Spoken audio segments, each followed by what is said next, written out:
kita semua secara manusia tidak bisa apa-apa kalau bukan Tuhan Yesus. Amin. Jadi apa yang harus kita banggakan dalam kehidupan kita saat ini? Tidak ada yang bisa kita banggakan. Yang kita bisa banggakan hanya Tuhan Yesus Kristus. Amin. Puji Tuhan. Ya. Beberapa minggu yang lalu itu Bapak Elia membawa firman Tuhan di dalam kitab Yohanes 3:16. Yohanes 3:16 apa ya firman-Nya? Ayo. Apa ya firman-Nya? Bapak Elia. Yohanes 3:16. Itu harus diingat, itu harus dihafal, itu harus taruh di dalam hati. Ya, kenapa kita harus menghafal? Pertama, kita harus menghafal firman Tuhan. Kita kalau di sekolah, anak-anak sekolah itu harus selalu menghafal. Menghafal apa? Pertama adalah Pancasila. Amin. Anak sekolah TK kecil-kecil, model-model si Alvaro, Bintang, itu pertama diajarinnya apa? Nyanyi dulu kan? Ya. Setelah nyanyi lagu Ibu Kartini.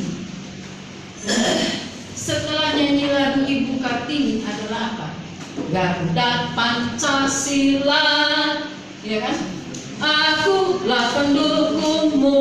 Wah, anak TK kalau nyanyi itu saya senang. Itu luar biasa. Garuda Pancasila. Pancasila adalah dasar negara kita. Begitu juga firman Tuhan adalah dasar iman kekristenan kita. Amin. Kalau dasar iman kekristenan kita tidak tahu, apa jadinya? Kalau dasar Pancasila tidak diketahui oleh bangsa Indonesia, jadinya apa? Lu pergi lo dan tinggal di Indonesia. Begitu kan? Kita bangsa Indonesia punya dasar loh, dasar negara apa? Pancasila. Ya, itu dibilang harga mati, tidak bisa digoyahkan. Pancasila cuma 5 sila. Alkitab ya, cuma 2 sila. Apa? Hukum kasih. Amin. Ya kan? Kasihilah Tuhan Allahmu dengan segenap hati, dengan segenap jiwa, dengan segenap akal budi, dengan segenap kekuatan. Terus kasih apa? Kasihilah sesamamu. Garis vertikal dan garis horizontal. Kasihilah sesama. 2 kasih. Kasih kepada Tuhan, kasih kepada sesama. Ya kan? Hukum kasih yang paling utama. Kalau kita tidak mengerti yang namanya hukum kasih di dalam kehidupan kita sebagai anak-anak Tuhan, udahlah nggak usah jadi anak Tuhan, kan gitu. Sama seperti kita bangsa Indonesia. Lu nggak bisa hafal dasar Pancasila, udahlah lu jangan jadi orang Indonesia. Lu pergi aja dari negara ini, karena lu nggak bisa hafal. Jadi anak TK dari kecil itu sudah diajarkan menghafalkan namanya Pancasila. Murid saya itu luar biasa. Murid saya kecil-kecil sudah pintar menulis, sudah pintar menghafal, sudah pintar bernyanyi. Kemarin saya kasih tahu sama ibu-ibu, tolong kasih tahu itu Alvaro, ajar dia supaya dia mengerti. Karena sekarang anak sekolahnya di mana? Di rumah. Jadi yang lebih banyak aktif adalah ibu rumah tangga. Amin. Ya. Ibu rumah tangga yang tidak bekerja itu wajib dan harus mengajar anak-anaknya di rumah untuk mempunyai moralitas. Ya. Dan dia harus bisa apa? Berkualitas. Kita anak-anak Tuhan harus mempunyai moralitas yang tinggi. Amin. Kita juga harus mempunyai kualitas yang luar biasa yang berbeda dengan anak di luar Tuhan. Amin. Kenapa? Karena kita ini adalah milik Tuhan.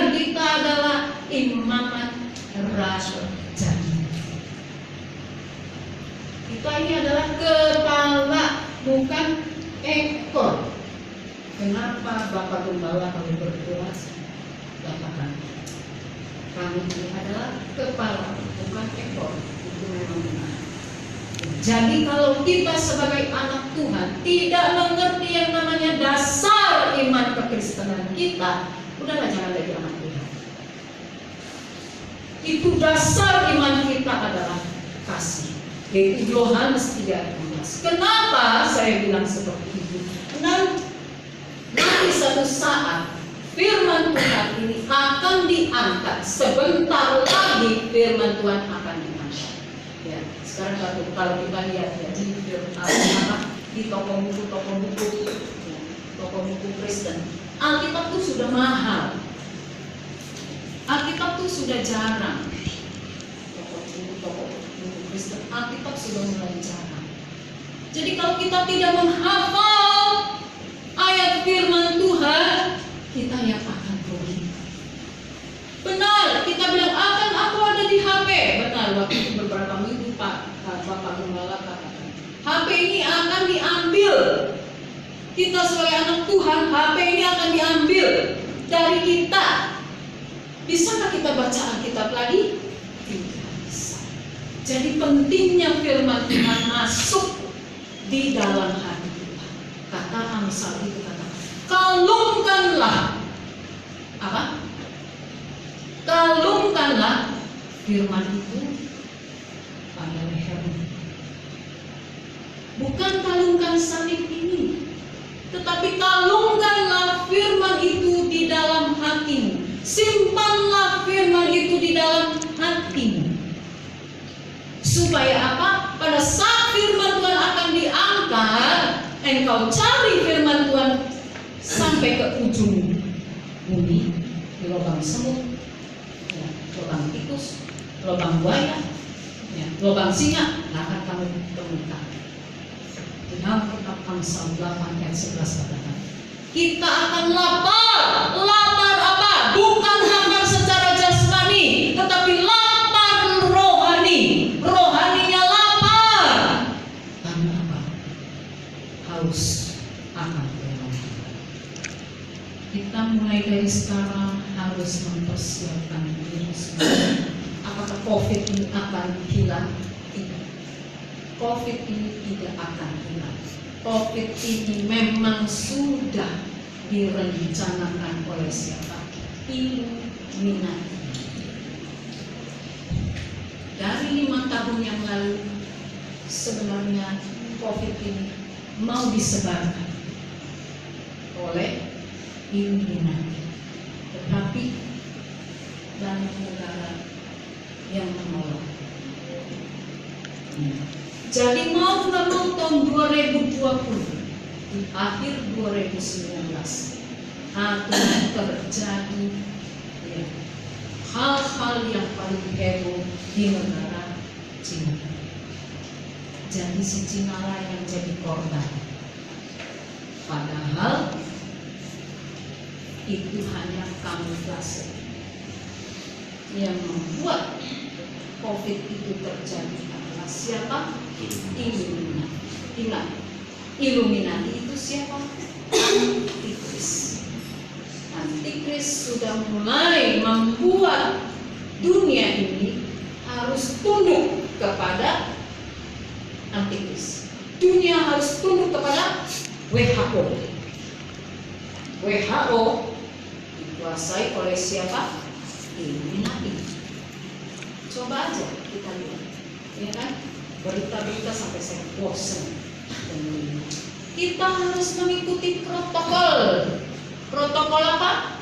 Pakai masker, cuci tangan. Itu udah mesti, nggak bisa enggak. Kemarin saya pergi ke hypermart mau beli apa? Madu, mau beli buah. Jadi saya masuk di tensi, dikasih suhu. Terus dia bilang, ibu umur berapa? Saya 60. Ah enggak, ibu 65. Enak ada lo.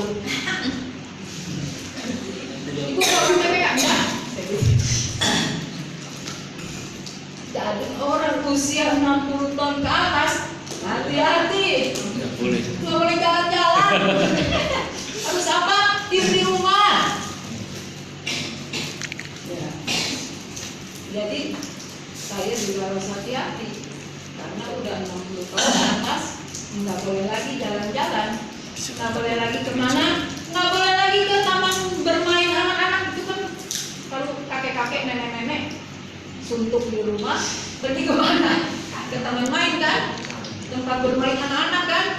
Ke laut. Lihat itu anak-anak yang roller coaster, main komedi puter, cuma lihat doang. Itu nggak boleh loh, nggak boleh masuk. Masuk ke mall pun nggak boleh. Jadi kita harus apa? Siap-siap mulai dari sekarang. Ngapain? Hafalkan itu firman Tuhan. Jangan lagi kita cuek. Gak usah hafalin. Ngapain sih dia hafalin? Gua pusing. Gua punya kerjaan aja, usaha gua aja. Gua nggak tahu kapan bisa dapat duit kan. Orang yang kerja aja sekarang kerjanya kebanyakan apa? Senin Kemis. Ya, usaha pun juga Senin Kemis. Hari ini dapat duit, besok belum tentu dapat duit. Benar nggak Bambang? 1 minggu pun belum tentu dapat duit. Jadi kita harus apa? Siap-siap mulai dari sekarang. Hafalkan 1 firman Tuhan. 2 belajar mengerti firman Tuhan dengan benar. Menabung apa? Menabung firman Tuhan. Di mana? Di dalam hati kita. Bukan tabung duit saja, tapi kita harus tabung itu firman Tuhan. Amin. Amin. Firman Tuhan harus ditabung di dalam hati kita. Mari coba kita buka di dalam 1 Petrus pasal 2 ayat 1 Petrus pasal 2 ayat 9 dan 10. Amen. Yang kemarin Bapak Allah kasih tahu firman Tuhan setelah Bapak Elia naik dan turun, lalu dikasih ini Tuhan buat kita. Ya, kalau sudah dapat, mari kita membacanya bersama-sama. 1 Petrus pasal 2 ayat 9 dan 10. Sudah dapat semua? Kalau sudah dapat, mari kita membacanya dengan kita berdiri, kita menghormati firman Tuhan. Baca, jangan cepat-cepat. Ya, otak kita belum nyampe, mulut kita udah nyampe, tapi otak belum nyampe. Di mana-mana itu seperti itu. Ya, kalau baca cepat, nomor 1 tidak ada titik komanya, tetapi otaknya belum nyampe. Ya, amin. Semua sudah dapat. 2, 3. Tetapi kamulah bangsa yang terdiri di mana terjadi, bangsa yang kudus, umat kepunyaan Allah sendiri, supaya kamu memberitakan perbuatan yang besar dari Dia telah memanggil kamu keluar dari kegelapan ke ajaib. Cepat-cepat. 10. Kamu yang dahulu bukan rumah, tetapi yang sekarang telah menjadi rumahnya. Yang dahulu sudah diasingani, tetapi yang sekarang telah beroleh belas kasihan. Amin. Silakan.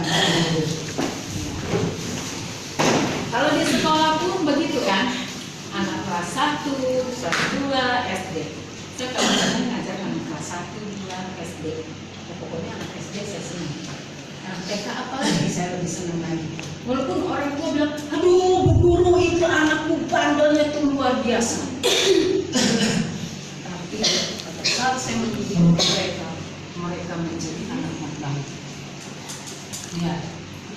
Nah, begitu juga kita dengan Tuhan. Tuhan mendidik kita begitu luar biasa, dengan penuh kesabaran, dengan penuh kebijakan. Tapi banyak kali kita tidak mau dengar-dengaran. Amin. Banyak kali kita adalah menjadi orang apa? Orang yang bebal. Orang bebal gimana? Orang bebal itu orangnya pintar, tetapi suka melawan. Itu orang bebal. Ya. Lain dengan orang yang cerdik. Orang yang cerdik belum tentu pintar, tetapi dia disebut cerdik, smart. Berarti dia lebih pintar dari orang pintar. Amin. Perhatikan firman Tuhan di dalam Matius pasal 10 ayat 16b berkata, hendaklah kamu cerdik seperti ular, tetapi firman Tuhan katakan apa? Tulus seperti merpati. Orang cerdik artinya orang yang tulus, orang yang pintar artinya orang yang bagaimana? Sombong. Ih, lu mah bego. Gua kan pintar. Nah, ini biasa. Orang pintar biasanya susah untuk dinasehati. Karena merasa apa? Pintar. Lu punya nasihat mau kosong lu. Tapi semuanya yang dia lakukan adalah menyatukan sombong. Tetapi kalau orang cerdik, tentu dia menjadi orang yang tulus. Ya, kita harus pilih yang mana? Cerdik atau pintar? Cerdik. Karena Tuhan suruh dan Tuhan ajar kita untuk menjadi orang yang bagaimana? Yang cerdik dan tulus hati.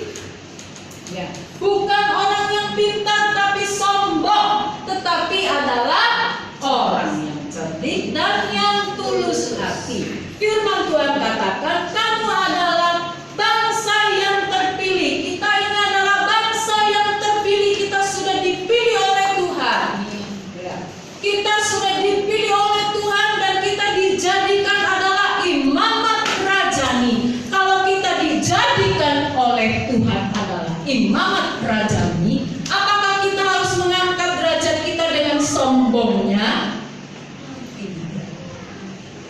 Kita bukan mengangkat derajat kita sendiri, tetapi yang mengangkat derajat kita adalah Allah sendiri.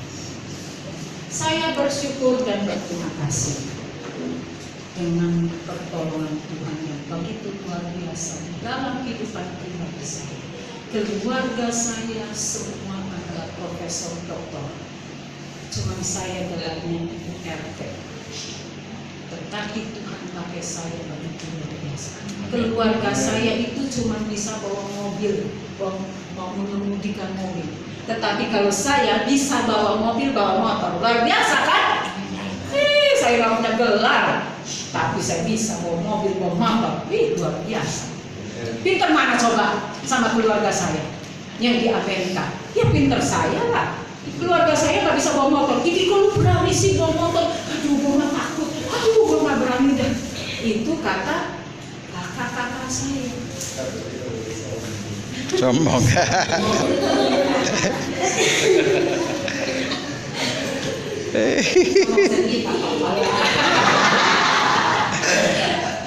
Oleh kalian puji saya. Ya, tapi kalau kita menjadi anak Tuhan, kita harus. Saya sangat bangga. Saya punya Allah yang luar biasa. Saya ini keturunan. Kalau keluarga dari mama saya, garis mama saya, kakek moyang saya itu sudah terima Tuhan Yesus. Kakek moyang saya ini generasi yang keberapa saya sendiri juga nggak tahu. Generasi kelima atau generasi keempat yang menerima Tuhan Yesus. Kalau dari garis bapak saya itu baru dari bapak saya sendiri. Jadi kita adalah anak-anak Tuhan yang tadinya adalah masuk, yang tadinya adalah hidup di dalam kegelapan. Amin. Ya. Kita yang tadinya hidup di dalam kegelapan, tetapi oleh karena anugerah dan kasih Tuhan yang begitu luar biasa, kita masuk di dalam terangnya Kristus. Sehingga kita dijadikan apa? Umat pilihan Allah yang kudus dan yang dikhususkan oleh Tuhan. Amin. Sehingga kita menjadi adalah imamat rajani. Amin. Luar biasa kan? Nih, gua masih berobat pokok. Atau gimana gua bisa jadi imamat rajani? Benar nggak? Tuhan tidak melihat. Yang kita lihat adalah apa? Hati kita. Amin. Tulus di hadapan Tuhan. Itulah yang Tuhan. Sehingga kita diangkat derajat kita. Yang tadinya dihina oleh orang dunia. Amin. Ini dorong-dorong gerobak gengsi tahu. Ya, memang benar dorong gerobak gengsi. Ya, dulu ya, anak angkat saya dia nggak mau dorong gerobak. Yang dorong gerobak adalah siapa? Timothy anak saya. Dia yang dorong gerobak. Bawa sampai di panggung bumi. Dia yang jualin. Anak angkat saya nggak berani dia jualin. Malu, gengsi.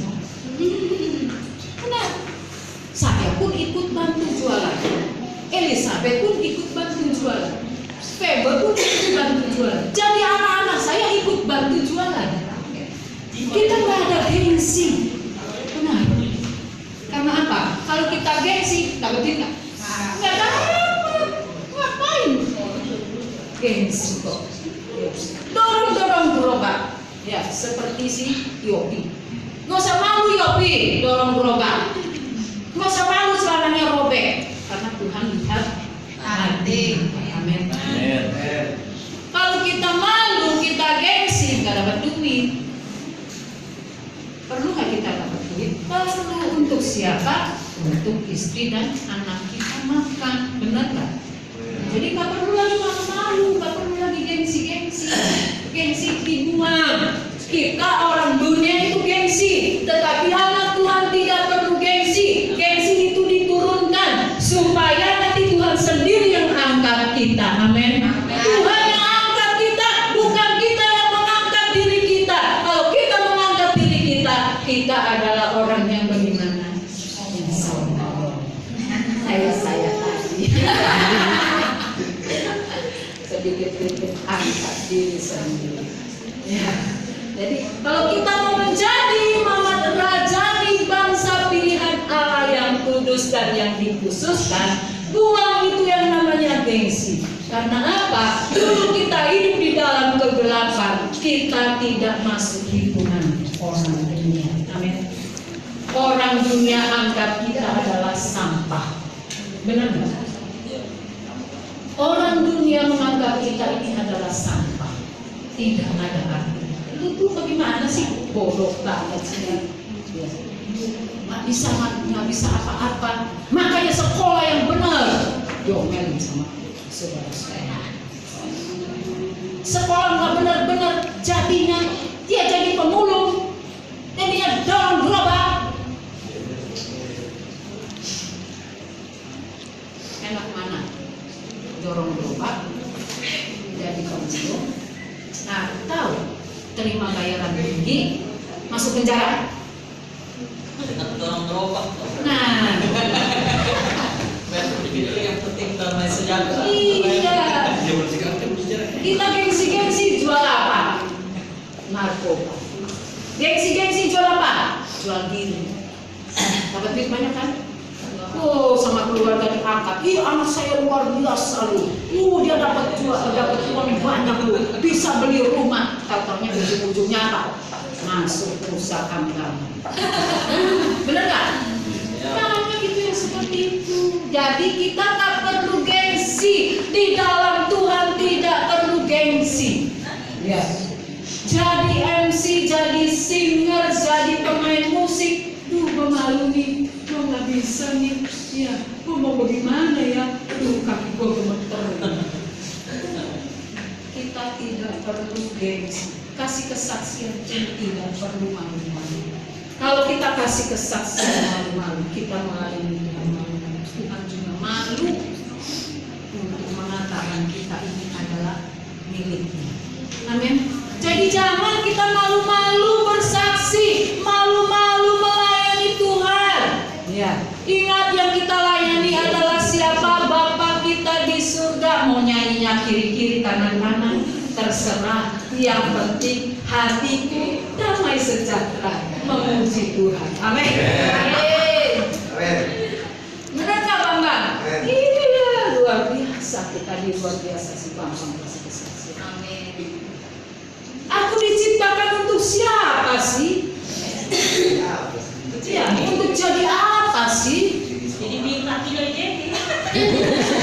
Aku diciptakan, aku dijadikan oleh Tuhan untuk apa? Untuk kemuliaan nama Tuhan. Aku dijadikan Tuhan untuk menjadi umat pilihan Allah yang kudus dan yang dikhususkan oleh Tuhan. Untuk apa? Menyenangkan hati Tuhan. Amin. Ini yang terpenting. Ini yang terindah di dalam kehidupan kita. Orang lain mau lihat kiri-kiri kanan-kanan, yang penting aku bersama Tuhan. Bersih. Bersih. Ya, benar nggak? Nah ini yang harus kita ingat. Kita terus pandang kepada Tuhan. Jangan melihat ke kiri, ke kanan, ke belakang. Tapi kita pandang kepada Tuhan Yesus. Bahwa Tuhan Yesus adalah Tuhan yang harus kita agungkan. Amin. Sehingga kita akan apa? Kita ini adalah umat pilihan Allah sendiri, supaya kamu memberitakan perbuatan-perbuatan yang besar. Kita disuruh oleh Tuhan menyatakan perbuatan-perbuatan Allah yang besar. Apa itu perbuatan-perbuatan Allah yang besar? Kita sudah mengalaminya. Pada saat kita mengalaminya, ya, setelah kita menerima Tuhan Yesus, tanpa kita sadari, Roh Kudus sudah bertahta di dalam hidup kita. Sehingga ada perubahan. Ya, kata Ibu Febesuni, dulu saya belum terima Tuhan Yesus. Ya, saya udah kecebur, sekalianlah saya jadi orang Kristen. Jadilah orang Kristen yang baik-baik. Amin. Jadilah kita anak Tuhan yang baik-baik. Untuk apa? Memuliakan kebesaran nama Tuhan. Dulu saya pendendam, kata Ibu Febesuni. Saya ini dulu pendendam, tetapi setelah saya menerima Tuhan Yesus, saya buang pendendamnya saya buang sakit hatinya saya buang luka batinnya saya tidak mau lagi berkompromi dengan kehidupan kelakuan saya yang dulu, tapi saya mau berkompromi dengan Tuhan Yesus. Kehidupan bersama dengan Tuhan Yesus yang penuh dengan kasih, itulah yang menjadi perbuatan-perbuatan Allah yang besar di dalam kehidupan kita sendiri. Amin. Luar biasa sekali Allah buat kita. Ya. Jangan kita tidak menghargai pengorbanan Tuhan Yesus. Dia sudah mati di atas kayu salib. Apakah dia membayar kita dengan emas dan perak? Bisa nggak Tuhan Yesus membayar kita dengan emas dan perak? Bisa. Tetapi Tuhan tidak mau. Kenapa? Loh, dia Allah sang pencipta. Tuhan Yesus adalah Allah sang pencipta. Dia bisa membayar kita dengan emas dan perak. Ya, kata firman Tuhan di dalam 1 Petrus 1 ayat 18. Coba kita buka 1 Petrus 1 ayat 18. Masih di dekat Petrus, ya. Kita baca 1 Petrus 1 Petrus 1 ayat 18.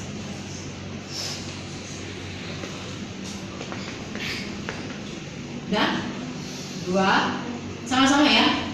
2, 3. Sebab kamu tahu bahwa kamu telah ditebus dari cara hidup yang sia-sia, yang kamu warisi dari nenek moyang itu, bukan dengan bukan pula dengan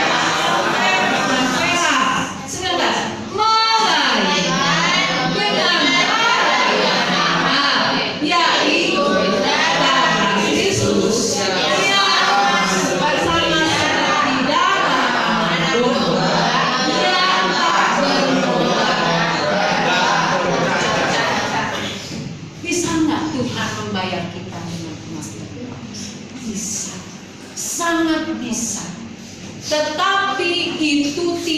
Tuhan inginkan.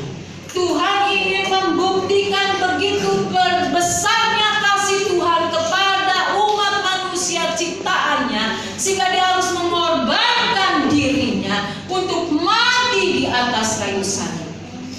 Dia mengorbankan apa? Tubuhnya dan darahnya. Sebelum dia mati di kayu salib, dia diapain dulu? Dicambuk. Ya, tangan kita ketusuk jarum aja udah sakitnya luar biasa. Apalagi cambukannya Tuhan Yesus. Ya, dia pakai cambuk sekali tarik keluar itu daging-daging. Ngeri nggak? Saya mah nggak bisa dah ngebayangin bagaimana. Terus dipakai apa? Mahkota duri. Di mana? Di kaki, di kepala. Sakitnya luar biasa. Jadi kita harus apa? Ingat kasih-Nya, ingat kebaikan-Nya. Selalu ingat kasih-Nya, ingat kebaikan. Kita tidak boleh